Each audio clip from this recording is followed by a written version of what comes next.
এই ডিমের ভুজিয়া নিয়ে বেঁধে গেল দুজনের মধ্যে ঝগড়া। Good morning everyone, welcome back to the channel রোজরামচা।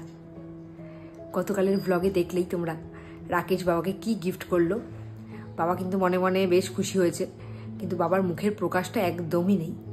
সারা জীবনে বাবা নিজের জন্য তেমন কিচ্ছু খরচ করে না, সত্যি সত্যি কিচ্ছু করে না। একটা ফোন, সেই ফোনটা আমরা, বাবা যে ফোনটা ইউজ করে সেই ফোনটা আমরা প্রায় কয়েক বছর, কম করে 7-8 বছর তো হবেই, একবার জন্মদিনে গিফট করেছিলাম। সেই ফোনটা দিয়েই এখনও চালিয়ে যাচ্ছে।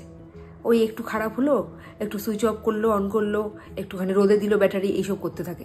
এখনও পর্যন্ত সেই পুরনো ফোনে পড়ে আছে। নিজের জন্য সারা জীবন কিচ্ছু করেনি এখনও পর্যন্ত। তাই আমরা যদি কিছু দিই তখন সেটা মানে নিজে যে যেচে পড়ে কিনলো সেটা একদম কখনোই দেখি না। রাকে সেটা দিল বলে সে ইউজ করবে, কিন্তু না দিলে নিজের থেকে টাকা খরচ করে কেনা, নিজের জন্য কিচ্ছু করে না। এমনকি তোমরা ভাবতে পারবে না, যদি শরীর খারাপ হয়, হয়তো কোমরে ব্যথা হলো বা জ্বর হলো বা কিছু হলো, ডাক্তার পর্যন্ত দেখাতে যায় না। মানে টাকা খরচ হয়ে যাবে বলে ডাক্তার পর্যন্ত দেখায় না। এত ছোটবেলা স্ট্রাগল করে বড় হয়েছে যে টাকার মর্মটা এতটাই বোঝে, এখন এত ইনকাম করে, তাও নিজের জন্য 1 পয়সা খরচ করে না। যদি কেউ চাইলো, হয়তো টাকা ধার চাইলো, আমাদের স্কুলে এরকম অনেক স্টাফই আছে, হয়তো টাকা ধার চাইলো, পরে শোধ করলো আস্তে আস্তে, বলার সাথে সাথে একবারে কিন্তু দিয়ে দেয়।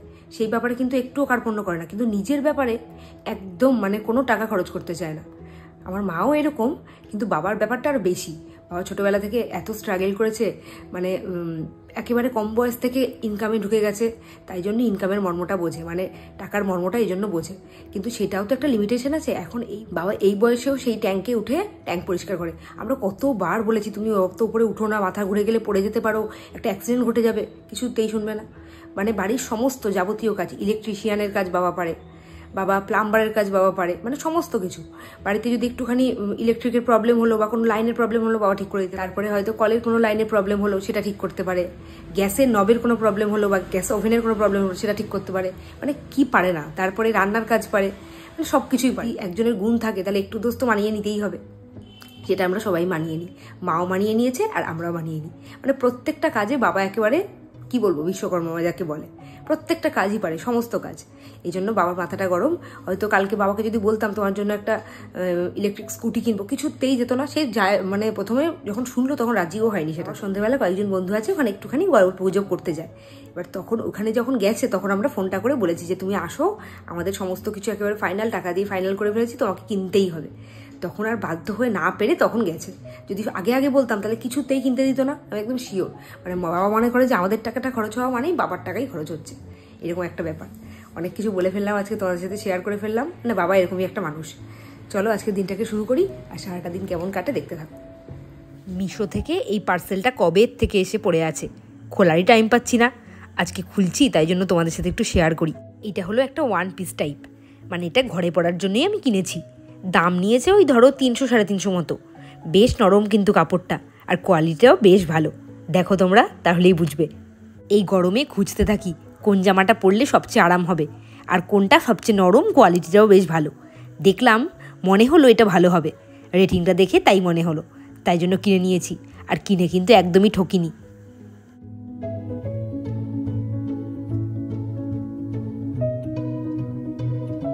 মায়ের তো আসার ডেট কনফার্ম হয়ে গেছে, টিকিটও কাটা হয়ে গেছে। মা আসবে 25 তারিখ, মানে ওখান থেকে 25 তারিখ ফ্লাইট ধরবে, আর এখানে 26 তারিখ ভোরবেলা এসে পৌঁছবে। টাইমটা এগিয়ে এলো। আর দিদিভাইয়ের কথা শুনে সেদিনকে আমার এত খারাপ লাগছে। মা ফোন করে বলছে যে দিদিভাই সেদিনকে, মানে মায়ের সামনে তো আর করে না, ওই রান্নাঘরে গিয়ে একা একা কাঁদছে। এটা শুনে আমার এত খারাপ লাগলো। ব্যাপারটা শুনে মা যখন চলে গেল, আমাদের যখন মন খারাপ হতো, তখন রুম আর আমি এক জায়গায়, কখনো রুমের বাড়ি গিয়ে আমি একটু টাইম কাটিয়ে এলাম, কখনো বাড়িতে যেতাম, বাড়িতে গিয়ে দুজন মিলে তো স্কুলে রোজই দেখা হতো। কিন্তু ও তো ওখানে পুরোপুরি একা। ওর তো ওখানে মানে নিজের লোক বলে কেউ নেই, আছে বন্ধুবান্ধব আছে, কিন্তু নিজের লোক বলে তো সেরকম কেউ নেই। আর ইচ্ছে হলেই এখানে চলে আসতেও পারবে না। ব্যাপারটা শুনে আমার এত খারাপ লাগলো। এই কথাটা মা আমাকে বলার পর আমি সেদিনকে মাকে বললাম যে যখন তুমি চলে যাচ্ছিলে, আমাদেরও তো মনে হচ্ছিলো এরকম যে কী করে কাটাবো, কী করে সব কাজকর্ম ম্যানেজ করবো, এতগুলো দিন কী করে মাকে ছাড়া থাকবো। ম্যানেজ তো করে ফেলেছি, অনেকটা দিন মানে ধাতস্থ হতে লাগবে। দিদিভাইয়েরও ওই সেম অবস্থাই হবে। মায়েরও খুব খারাপ লাগবে কোলাজের জন্য, আর দিদিভাইয়ের তো খারাপ লাগবেই, কেননা কোলা ঝড় পর থেকেই মা একভাবেই সাথে সাথে ছিল। কোলা ঝড় আগের থেকেই ছিল, সাথে সাথে ছিল, সমস্ত কিছুতে হেল্প করতো। এখন একেবারে বাড়িটা ফাঁকা ফাঁকা হয়ে যাবে, সবারই মনটা খারাপ। মানে ওদের বাড়ির ওখানে সবার মন খারাপ, আর মায়ের তো মনটা খারাপ হওয়াটা একদম স্বাভাবিক। মা যখন এখান থেকে গেছিলো তখন জানতো 3 মাস পরে চলে আসবে, কিন্তু ওখান থেকে আসার পর কতদিন পরে ওখানে আবার যাবে সে তো কোনো ঠিক নেই, হয়তো যাবেই না। আর দিদিভাইরা আসবে হয়তো নভেম্বর মাসে, কিন্তু সে আর কতদিনের জন্য, হয়তো 1 মাসের জন্য বড় জোর। তাই জন্য মনটা সবারই খারাপ। শোনার পর থেকে আমারও মনটা খারাপ লাগছে। এই ছেলেটা রাত্রিবেলা 1টা অবধি জেগে থাকে, আর এখন বেজে গেছে 8:30, এখনও ওঠার নাম নেই। ঝনক 12টা, কোনোদিনও 1টা, কালকে 1টার সময় জেগেছিল। ঝনক বুড়ো, ঝনক বুড়ো, এই যে উঠে পড়ো। কি উঠবি না? উঠবি না? এই ঝনক, ঝনক বুঝো কইলে, ঝনক বুঝো কইলে, কুচু কুচু কুচু কুচু কুচু কুচু কুচু, উঠবি না? হ্যাঁ, উঠে পড়ো, উঠে পড়ো, উঠে পড়ো, স্কুলে যেতে হবে তাড়াতাড়ি। 8:30 বেজে গেছে কিন্তু। ওই দেখো অবস্থা। ঝনকের এটা রোজকারের রুটিন হয়ে গেছে। রাত্রিবেলা ঘুমোতে ঘুমোতে বাজাবে 12টা 1টা, আর সকালবেলা ঘুম থেকে তোলার সময় এই কীর্তি করে যাবে। কতক্ষণ যে গড়াগড়ি খেয়েছে তারপর উঠেছে তার কোনো ঠিক ঠিকানা নেই। আর ঘুম ভাঙার সাথে সাথেই তো ওর দুধ চাই। এখন 8:30 বেজে গেছে, এখন যদি দুধ খায় ও ব্রেকফাস্টটা কখন করবে আর কখন স্কুলে যাবে, এই নিয়ে বাড়িতে রোজ ঝামেলা। ঘুম থেকে উঠেই চলছে নখ কাটা। লাগছে না কিন্তু, তাও যাচ্ছে। কি হয়তো বলো? আচ্ছা না, মানে এইভাবে শুয়ে শুয়ে এইভাবে বিছানার মধ্যে নখ কাটা, ওর সবসময় ওর অনুযায়ী চলতে হবে, মুড অনুযায়ী চলতে হবে।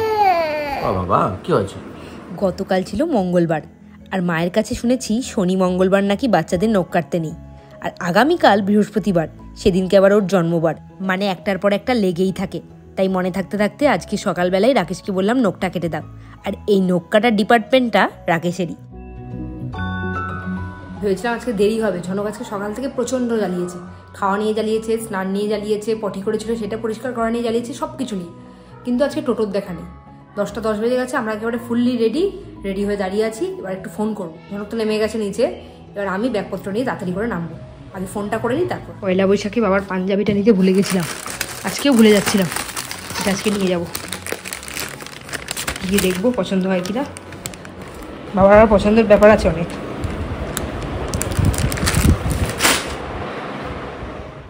ওই দেখো নিচে নেমে একেবারে রেডি হয়ে ঝনকবাবু টোটোর জন্য ওয়েট করছে। আর আমাকে এসে বলছিল, টোটো আঙ্কেলকে একটা ফোন করো। কত বড় হয়ে গেছে ভাবো তো, ওরও এখন টাইম জ্ঞান হয়ে গেছে। বুঝে গেছে টাইম মতো স্কুলে না গেলে গেট আটকে দেবে। ওই যে ঝনকের টোটো এসে গেছে, আর আসার সাথে সাথে কেমন উঠে পড়লো দেখো একা একা। এই তো এইভাবেই আস্তে আস্তে সমস্ত কাজই শিখে যাবে। বাবা চলো, মেয়ের জুতোগুলো সাজিয়ে রেখেছে এখানে, চলো। ভালো ছেলে, ও তো দাঁড়াও, জুতোগুলো সাজিয়ে নিই, করে সাজিয়েছি জুতোগুলোকে। চলো ওঠো ওঠো, আমি আগে যাবো। যা, আমি আগে যাই। আমাকে যেতেই দেবে না আগে, আমি আগে যাই। যেতেই দেবে না আমাকে আগে, ও আগে যাবে। স্কুলে যাওয়ার পর থেকে এত ব্যস্ত থাকি না, তখন আর ফোনের সাথে কোনো সম্পর্কই থাকে না। ফোন একদিকে তো আমি একদিকে। এই যে ঝনকবাবুকে নিয়ে বাড়ি ফিরে গেছি, এবার ঘরে ঢুকি। আর নিজের ঘরে ঢোকার পর না একটা আলাদাই শান্তি পাওয়া যায়।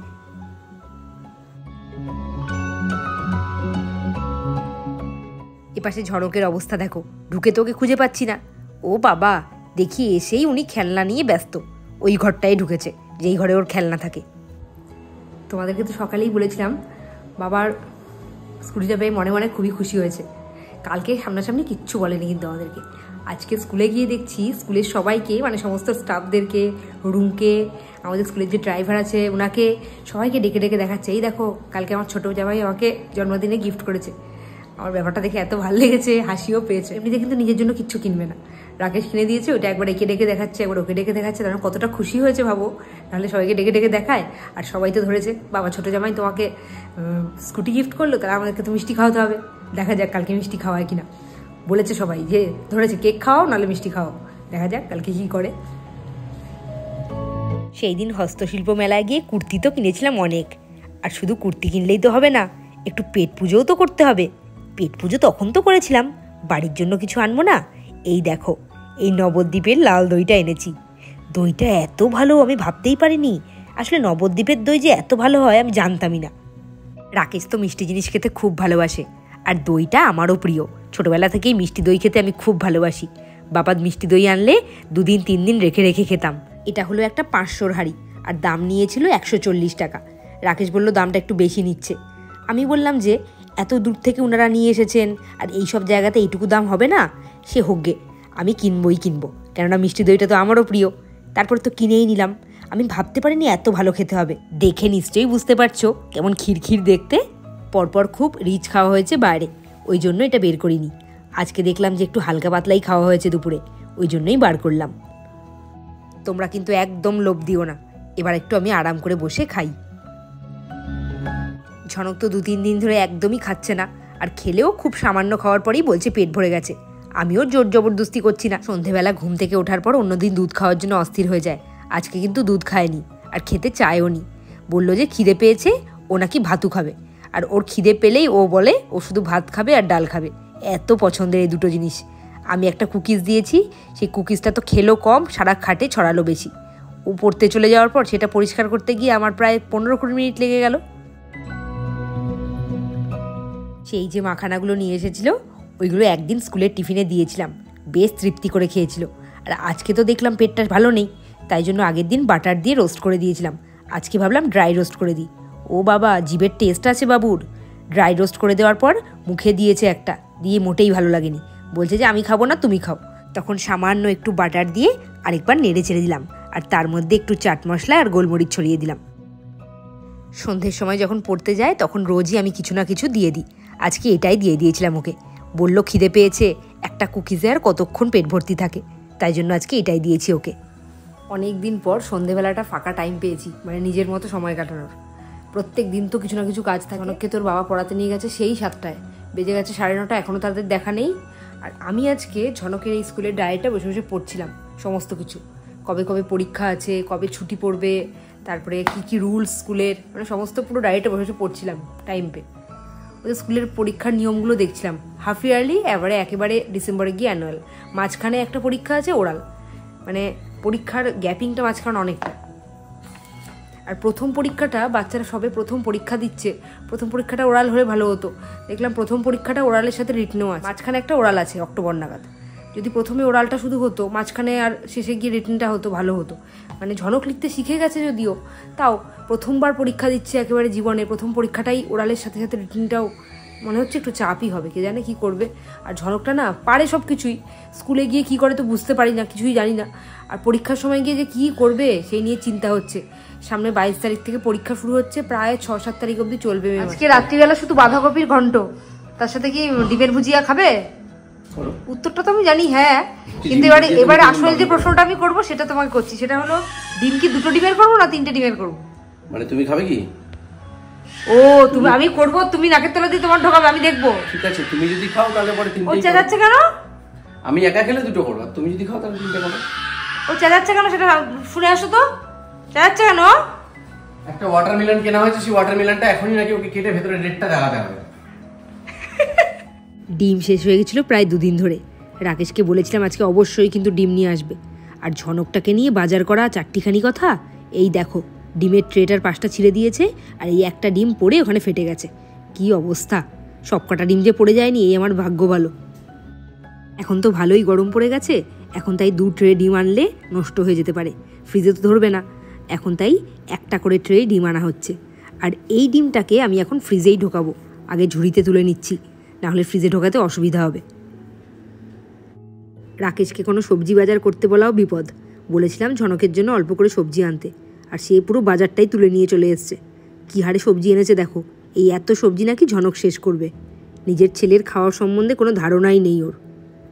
তাড়াতাড়ি করে সবজিগুলো গুছিয়ে নিই, এরপর আবার ঝনকের খাবার অ্যারেঞ্জমেন্ট করতে হবে, ওকেও খাওয়াতে হবে, আবার নিজেদেরও খাবার ব্যবস্থা করতে হবে। ঝনকের যেহেতু শরীরটা খুব একটা ভালো না, তাই জন্য রাত্রিবেলা ডিমটা তো দিচ্ছি না, মাছটা সকালে খাচ্ছে, রাত্রে মাছও দেবো না, শুধু ডাল দিয়ে খাবে। এই জন্য কয়েকটা মিষ্টি আলু সেদ্ধ বসাচ্ছি। আর এদিকে আমার হ্যাংলা বরের জন্য ডিমের ভুজিয়া করব, তার অ্যারেঞ্জমেন্ট করেছি। আমার বাড়িতে ডিমের ভুজিয়াটা খুবই মানে তরিজুত করে হয়। ওই যে ডিম 3টে, তার মধ্যে একটা ঝনক ফাটিয়েছে, এবার বসিয়ে দেবো সব একসাথে। বাবাকে বসিয়ে দিয়েছি খাওয়াতে, আর ঝনক পাগলকে দেখো, খালি গা, 2 হাতে 2টো ঘড়ি পরে বসে আছে। দেখি এই হাতটা দেখা ঝনক, ওই দেখো, কত বড় পাগল হলে লোকে এইসব করে। খালি গায়ে নাকি দুটো ঘড়ি খালি গায়ে। আর আমি এখন ওকে খাওয়ানোর দায়িত্ব দিয়েছি, তার কারণ বিছানাটা করলাম, এইদিকে আমাদের লোভনীয় জিনিসটা একেবারে রেডি। আর একটু খাওয়ার আগে গরম করে নেবো, হয়ে গেছে মোটামুটি, খাওয়ার আগে একটু গরম করে নেবো। বাঁধাকপি তো ডিমের ভুজিয়া করবে বললে না, আমার ঠিক ঠিক খাওয়া ছিল একটা। শয়তান ঢপ দিতে দিতে একেবারে বরকেও মানে প্রতিদেবকেও ঢপ দিচ্ছে। এই যে ভাগ করে দিয়েছে, ওই দিকটা ওর, এই দিকটা আমার।